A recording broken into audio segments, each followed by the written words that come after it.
So TB ಡ್ಯಾಮ್ಗೆ ಈಗ ready ಆಗ್ತಾ ಇರುವಂಥದ್ದು ಹೊಸ ಗೇಟ್.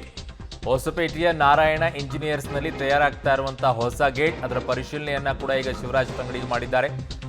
ಗೇಟ್ ತಯಾರಿ ವೀಕ್ಷಣೆಯನ್ನ ಮಾಡಿದ್ದಾರೆ ಉಸ್ತುವಾರಿ ಸಚಿವರು. ತಂಗಡಿಗೆ ಸಂಸದ ರಾಜಶೇಖರ್ ಹಿಟ್ನಾಳ್, ಶಾಸಕ ರಾಘವೇಂದ್ರ ಹಿಟ್ನಾಳ್ ಅವರು ಕೂಡ ಜೊತೆಗೆ ಹೋಗಿದ್ದಾರೆ. ಟಿ.ಬಿ ಡ್ಯಾಮ್ಗೆ ರೆಡಿ ಆಗ್ತಾ ಇರುವಂತಹ ಹೊಸ ಗೇಟ್ ಏನಿದೆ ಅದರ ಜಾಗಕ್ಕೆ ಹೋಗಿ ಅದನ್ನು ಪರಿಶೀಲನೆಯನ್ನ ಮಾಡ್ತಾ ಇದ್ದಾರೆ.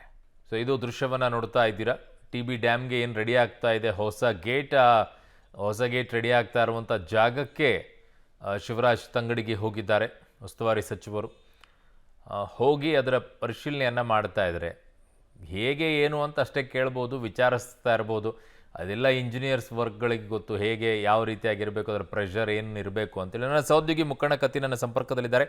ಮುಖಂಡ, ಏನಿದೆ ಈಗ ಅಲ್ಲಿಂದ ಮಾಹಿತಿ?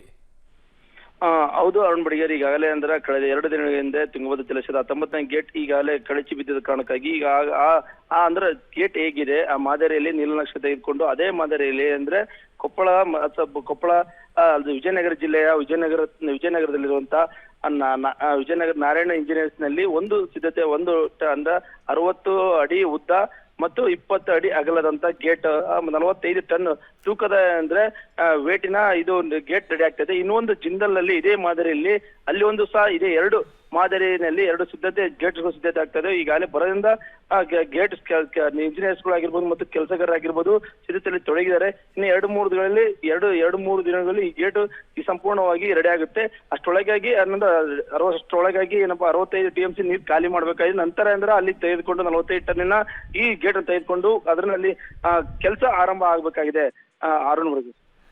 ಓಕೆ ಮುಖಂಡಗತಿ, ನಿಮ್ಮೆಲ್ಲ ಮಾಹಿತಿಗೆ ಧನ್ಯವಾದಗಳು. ನಮಗೆ ಆತಂಕ ಇರೋದು ಒಂದೇ, ಅದರ ಬಗ್ಗೆ ಕ್ಲಾರಿಫಿಕೇಶನ್ ಕೊಡಬೇಕು. ಕಾರಣ ಈ ಪ್ರಮಾಣದಲ್ಲಿ ಪ್ರೆಷರ್ ಒಂದೇ ಕಡೆಗೆ ನೀರು ಹೆಚ್ಚಿನ ಹೋಗ್ತಾ ಇದ್ರೆ ಕಟ್ಟಡದ ಮೇಲೆ, ಆ ಬ್ರಿಡ್ಜ್ ಮೇಲೆ ಏನಿದೆ ಅದಕ್ಕೇನಾದರೂ ಅಣೆಕಟ್ಟಿನ ಮೇಲೆ ಹೆಚ್ಚಿನ ರೀತಿಯಾದಂಥ ಒತ್ತಡಗಳು ಆ ಪ್ರೆಷರಲ್ಲಿ ಬೀಳಕ್ಕೆ ಶುರು ಆದರೆ ಅಣೆಕಟ್ಟಿಗೆ ಏನಾದರೂ ಆಗುತ್ತಾ ಗೊತ್ತಿಲ್ಲ. ಅದ್ರ ಬಗ್ಗೆ ತಿಳಿದವರು ಒಂಚೂರು ಹೇಳಬೇಕು.